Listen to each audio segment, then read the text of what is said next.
Welcome to the Majestic Truth Podcast. Join us as we delve into the mysteries of the universe, explore the unexplained, and shed light on some of the most important events that have occurred and are occurring in our world today. Get ready to open your mind, expand your horizons, and discover the extraordinary. This is the Majestic Truth Podcast. And now your host, Michelle. Welcome back, Truth Seekers, to another episode of the Majestic Truth Podcast, the show that explores the most intriguing mysteries and unexplained phenomena from our world and beyond. I'm your host, Michelle. We've got a stellar lineup of cosmic curiosities to explore. We'll be diving into some fascinating space news, including a recent SpaceX capsule return that's got everyone talking. Then we'll look into some intriguing UFO sightings that have been lighting up the skies and social media. And if that wasn't enough, we'll also take a look at a mind-bending study about which states might survive an alien invasion. So strap in and get ready for a journey to the outer limits of our understanding. But before we kick off the show here, head on over to majestictruth.com/episode 38 to see the overview of this particular episode. Let's blast off into today's episode. So today, I have to start with some quotes from President Donald Trump regarding aliens. Now, he made these statements on a recent episode of the Joe Rogan Experience podcast. This is an exchange between Joe Rogan and Trump. Take a listen. There's a lot of interest in the people coming from space, you know. Yes. And I know you're interested in that. Oh, I'm very too. interested in that. How much did they tell you about that? A lot. Really? Yeah. What'd they tell you? How much can you tell? So How's that work? Is it like super I think top I secret? Can tell, you know. Tell I me. think interviewed a few people. It's never been my thing, I have to be honest. I have never been a believer. I have people that Area 51 or whatever it is. Mm-hmm. I think it's the #1 tourist attraction in the whole country or something. Area 51 in Las Vegas. Do you know that, right? Sure. I know what it is. So anyway, but it's a big tourist thing. So I interviewed jet pilots that say they saw something. If you saw them, you'd love to have them as your I've had a son. couple in here. Commander David Fravor. Yeah. I had him in, who had that sighting in 2004. Very, Yeah. very compelling with video compelling. evidence, radar evidence. Ryan Graves. I don't believe his name, but I interviewed jet pilots that were solid people. Perfect. I mean, great pilots, great everything. And they said, we saw things, sir, that were very strange. Like a round ball, but it wasn't a comet or a meteor. It was something. And it was going 4 times faster than an F-22, which is a very fast plane, you know. And it was round, which is, in theory, a great shape. So when you were talking to these people, was this something that you were compelled to have conversations No. about? Was this your personal interest? A little bit. It's not a great interest for me, but it's a little interest. I get that question as much as almost any question. Do you think that we have aliens coming, you know, flying around or whatever? What do you think? There's no reason not to. I mean, there's no reason not to think that Mars and all these planets don't have life, you know, because Mars, we've had probes there and rovers, but, and I don't think there's any life there. Well, maybe it's life that we don't know, but maybe it's maybe a there was different life kind of there life. at one point in time. This is the speculation about Mars, that Mars had an atmosphere at one point in time, a long time ago, that could support life. It also had large bodies of water, but we've had no evidence of even bacterial life that exists on Mars. But the It's universe not is been, pretty but I did sophisticated. interview, let's say 3 or 4 guys that, and without tremendous interest, if you had them, as I said, you'd love to have them as your children. Solid, beautiful people. They said, "Sir, there's something there." You know, There's they something said there. They've said it, yeah. Yeah, I've talked to quite a few of They're them. not conspiracy guys. Well, I mean, just the Commander David Fravor thing in 2004 off the coast of San Diego, they clocked that thing going from 50,000 feet above sea level to 50 in a second. Yeah. They don't know what it is. That's tough to beat. Yeah, they saw something in the water. It was hovering over that something that was making a disturbance in the water. They got video evidence of this thing. 2 different fighter jets with pilots in them saw it. There's, visual evidence, photographic evidence, video evidence, radar evidence. Whatever the hell it is, it moves in a way that would turn a human being into jello if they were inside of it. The G-force, no one would survive. Oh, so the what G-force. is that? And it doesn't have a heat signature. They don't know what their propulsion system was. Interesting stuff. If you want to hear more about presidents and their various statements on UFOs, check out our episode number 32, UFOs and the Oval Office. Next up, some recent space news that's been making waves. A SpaceX capsule just splashed down off the coast of Florida, but there's an interesting twist to this story. You might be wondering why NASA astronauts Suni Williams and Butch Wilmore weren't on board. Well, it's a bit of a complicated situation. Williams and Wilmore were originally slated to fly on Boeing's Starliner spacecraft for a short 1-week mission to the International Space Station. However, things didn't go quite as planned. After they arrived at the ISS, NASA determined that there were some technical issues with the Starliner that posed too much of a risk for the return journey. So NASA had to come up with a plan B. They decided to bring Williams and Wilmore back on a SpaceX Crew Dragon capsule instead. But here's the catch. They couldn't just hop on the first available ride home. Spaceflight is a lot more complex than that. The SpaceX capsule that just returned was actually part of the Crew 8 mission. It had a different set of astronauts assigned to it who had been on the ISS since March. They were part of the regular crew rotation, which typically lasts about 6 months. Meanwhile, Williams and Wilmore have found themselves in a bit of limbo. They've been up there for over 18 weeks now, much longer than their originally planned week-long stay. But don't worry, they're not just twiddling their thumbs up there.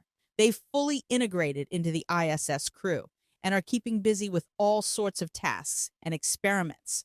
NASA has now assigned Williams and Wilmore to return on the Crew 9 mission, which isn't scheduled to come back to Earth until early 2025. That's quite an extension from their original plans. This situation really highlights the complexity of space missions and the need for flexibility. It's not just a matter of catching the next flight home.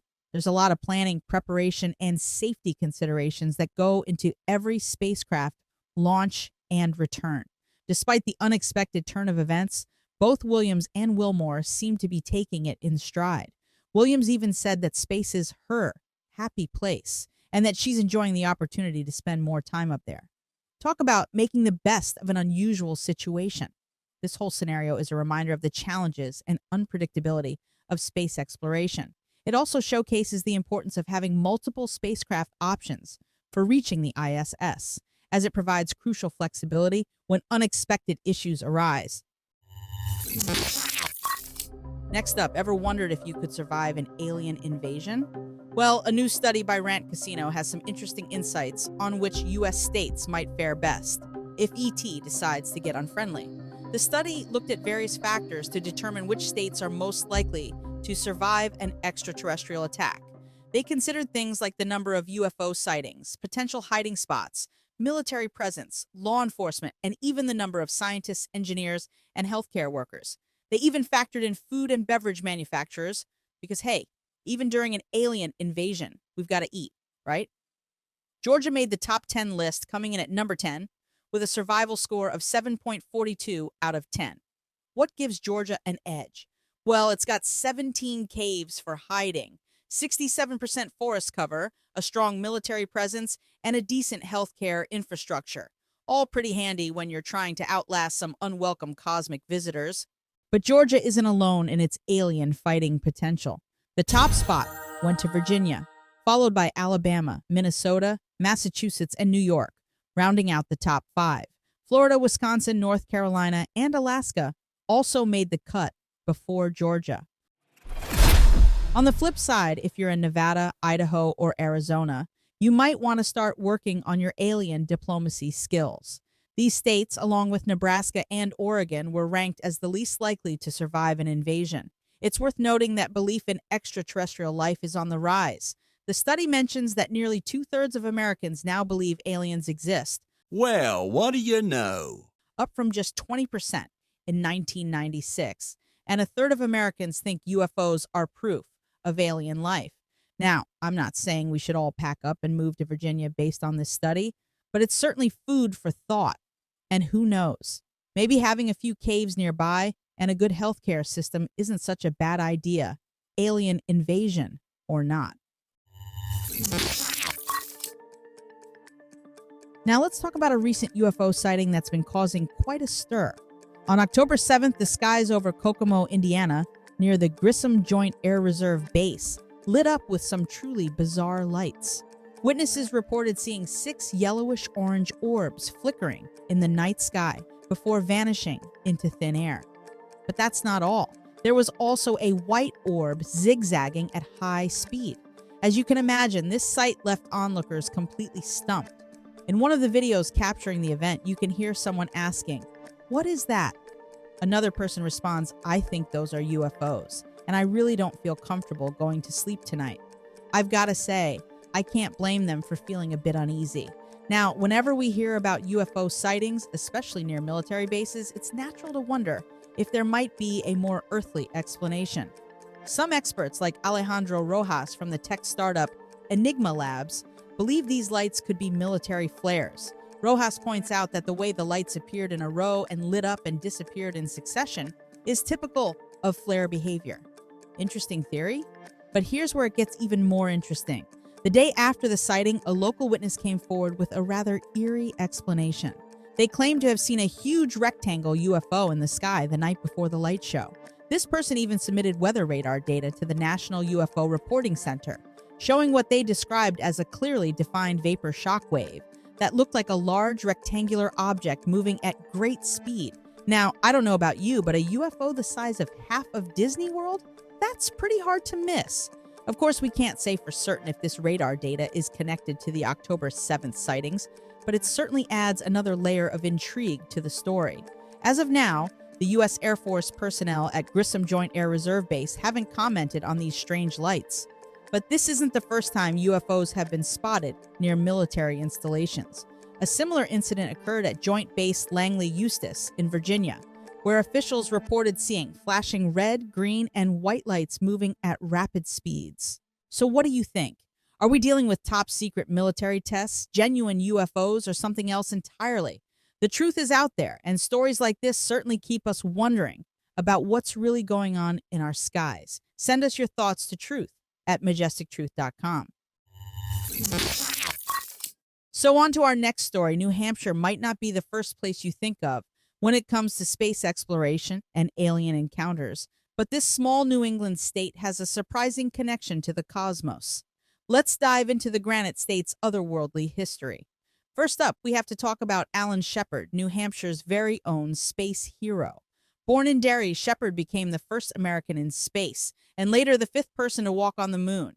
His legacy is so strong that Derry is nicknamed Spacetown, and Pinkerton Academy sports teams are called the Astros.